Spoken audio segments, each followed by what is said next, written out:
Assalamualaikum Ibu. Waalaikumsalam.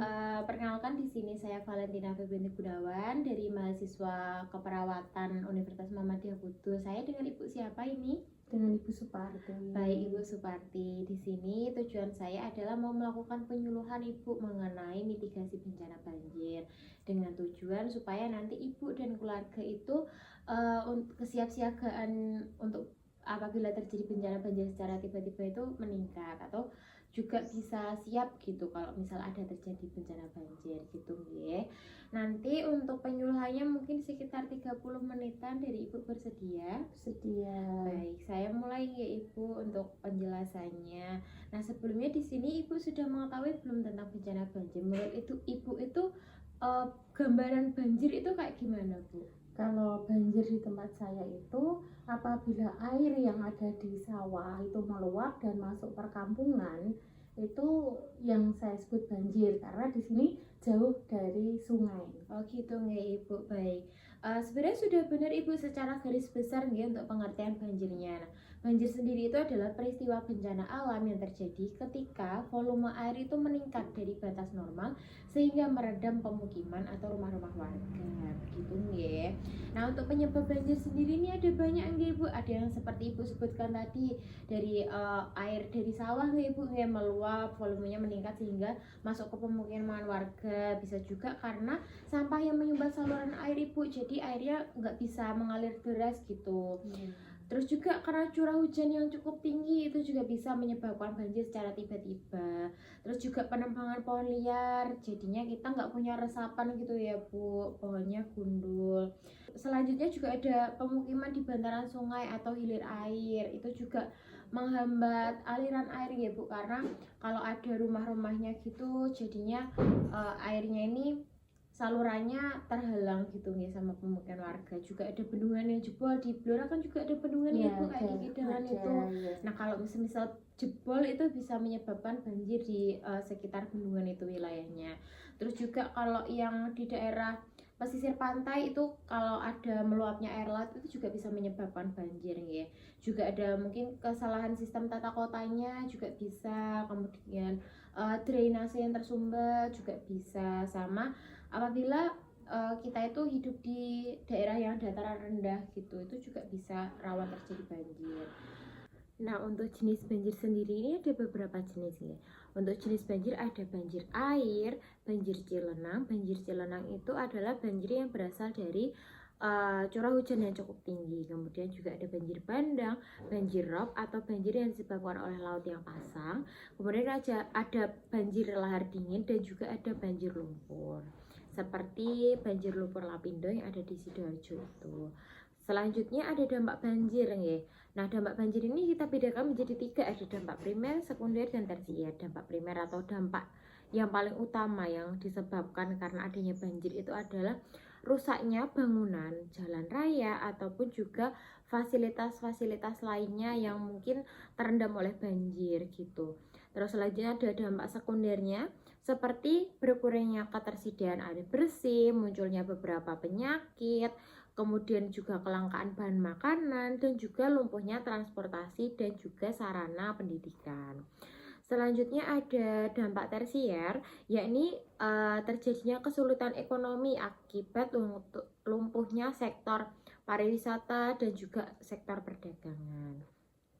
Nah, selanjutnya ini ada cara mencegah banjir yang kita ketahui tadi. Untuk penyebab banjir sendiri adalah tersumbatnya saluran air oleh sampah. Maka dari itu cara mencegahnya yang pertama adalah membuang sampah pada tempatnya. Jadi itu tidak membuang sampah sembarang sehingga kedepannya itu tidak menyumbat saluran-saluran air sehingga tidak menyebabkan banjir apabila ada curah hujan yang tinggi. Kemudian juga kita menanam pohon. Tadi sudah saya sebutkan untuk penyebab banjirnya sendiri itu adalah karena penebangan liar.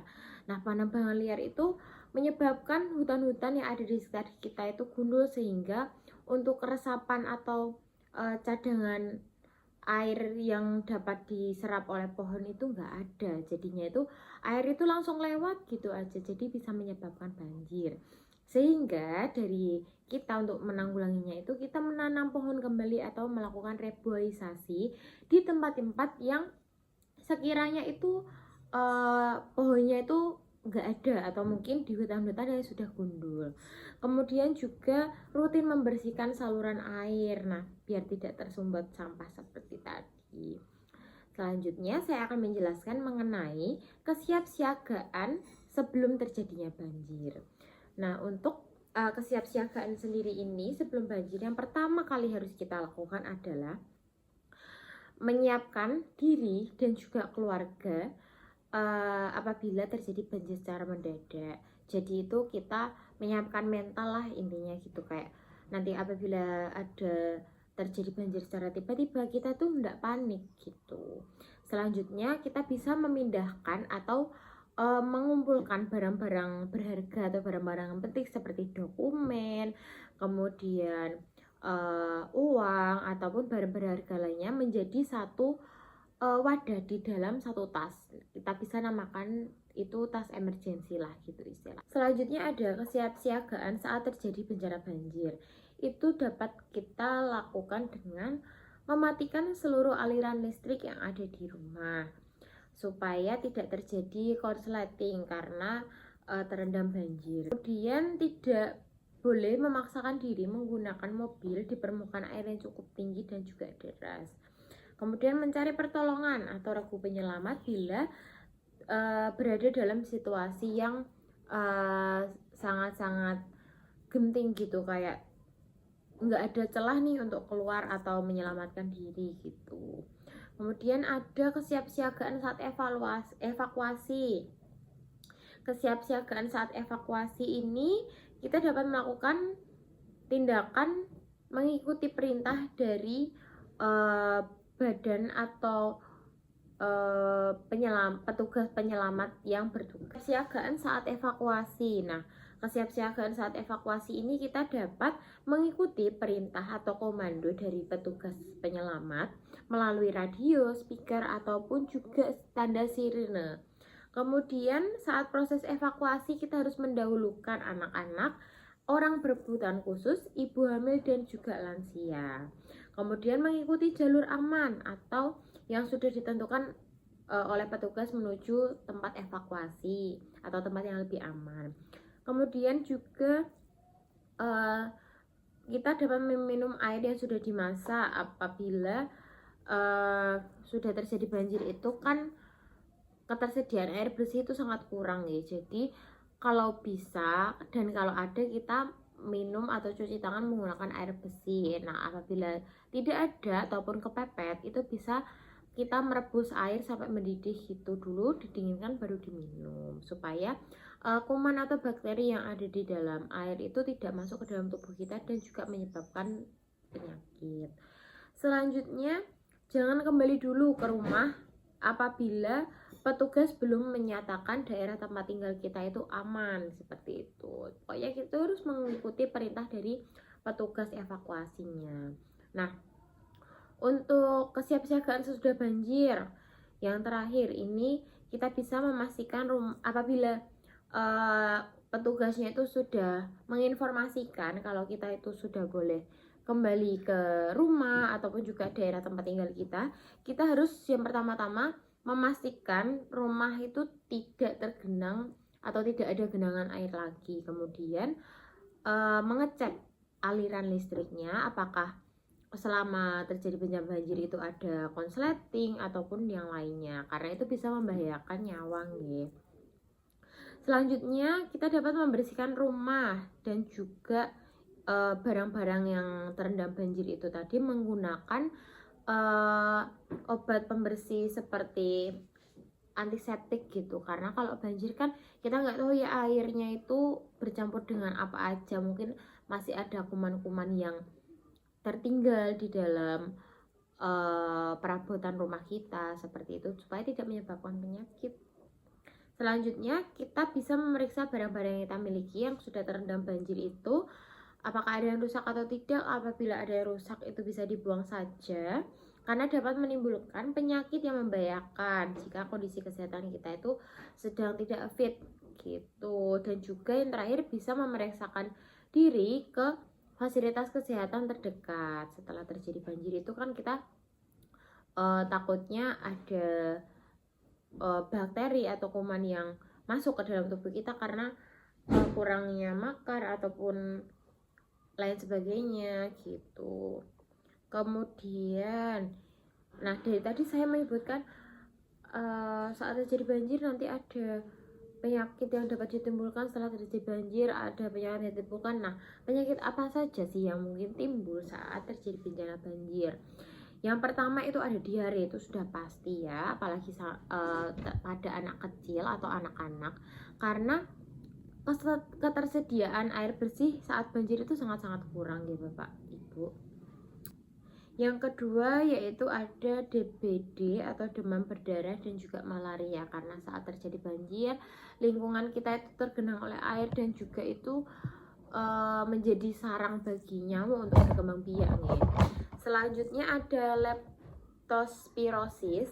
Leptospirosis ini adalah penyakit yang muncul akibat dari bakteri yang berasal dari kotoran hewan-hewan. Nah, saat terjadi banjir itu kan air menggenang ya, dan itu kita nggak tahu tercampur oleh apa saja, mungkin bisa dari kotoran hewan, dari sapi, ayam, tikus mungkin, ataupun hewan yang lainnya yang membawa bakteri ataupun juga virus seperti itu. Nah, bagaimana sih cara mencegah penyakit-penyakit ini yang sudah saya sebutkan tadi? Yang pertama itu kita bisa mencuci tangan dengan sabun dan juga air bersih supaya tidak terjadi diare. Kemudian ada hindari gigitan nyamuk supaya menghindari demam berdarah dan juga malaria. Selanjutnya kita juga dapat menjemur barang yang sudah terjadi banjir. Selanjutnya kita dapat menjemur barang setelah terjadi bencana banjir. Jadi mulai dari baju atau mungkin juga meja kursi, lemari dan yang lain-lain, saat sudah surut banjirnya, setelah kita cuci, kita bersihkan, itu kita harus benar-benar keringkan di bawah sinar matahari agar bakterinya itu mati karena terkena sinar matahari secara langsung. Baik Ibu, untuk materinya sudah saya sampaikan semua nggih. Nah, dari materi yang saya sampaikan mungkin ada yang belum jelas Ibu atau mau ada yang ditanyakan? Gini Mbak, mungkin ada kiat tersendiri apabila kita menghadapi banjir itu secara mendadak. Apa yang harus kita lakukan? Terus untuk sosialisasi pada masyarakat terutama kaum muda, apa yang harus saya sampaikan pada mereka untuk menghadapi banjir, bencana banjir di masa depan? Baik, di sini saya akan menjawab pertanyaan dari Ibu nggih. Jadi yang pertama tadi pertanyaannya adalah kiat apabila terjadi banjir secara tiba-tiba nggih. Jadi yang pertama yang harus kita lakukan adalah tidak panik, agar kita itu dapat berpikir secara jernih seperti itu.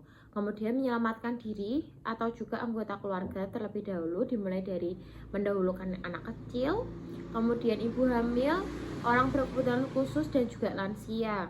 Selanjutnya kita harus mematikan aliran listrik supaya tidak terjadi konsleting.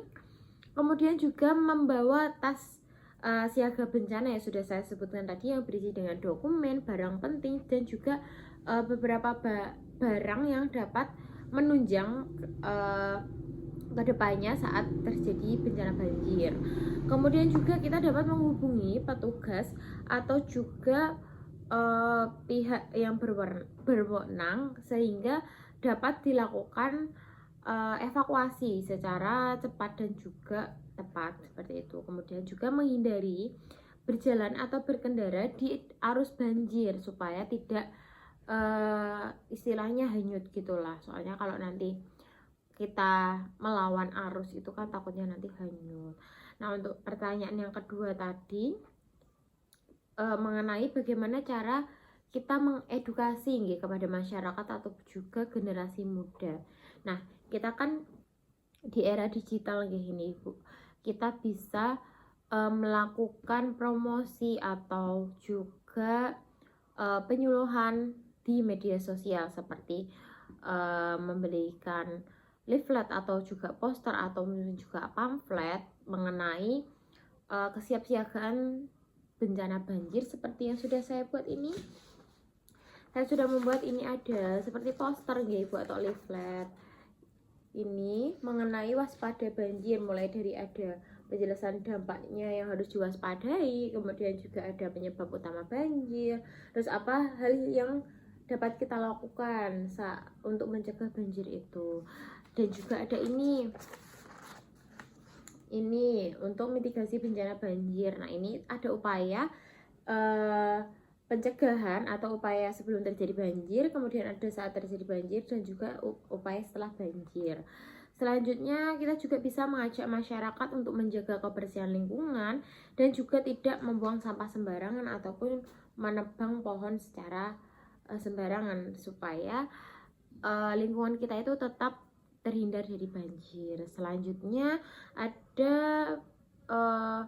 mengajak untuk gotong royong membersihkan saluran air ataupun juga sungai supaya tidak tersumbat. Kemudian kita juga bisa mengajukan diri menjadi relawan ataupun petugas evakuasi bencana. Jadi kita itu kalau mendaftar kan kita di training gitu ya, untuk bagaimana cara kita menolong orang saat terjadi banjir, kesiapsiagaannya gimana, terus melatih mentalnya kita juga, seperti itu, supaya lebih siap apabila terjadi bencana banjir. Nah, seperti itu mungkin jawaban dari saya. Apakah dari Ibu cukup ataupun ada tambahan? Kalau tidak ada, terima kasih untuk waktunya nggih. Untuk materi sudah saya sampaikan, untuk tanya jawab juga sudah kita lakukan ya dengan diskusi tadi. Kalau tidak ada tambahan, saya izin pamit ya Ibu. Terima kasih sudah mau menjadi perwakilan untuk berdiskusi mengenai mitigasi banjir, seperti itu. Ya, terima kasih ya Ibu. Saya pamit. Assalamualaikum warahmatullahi wabarakatuh.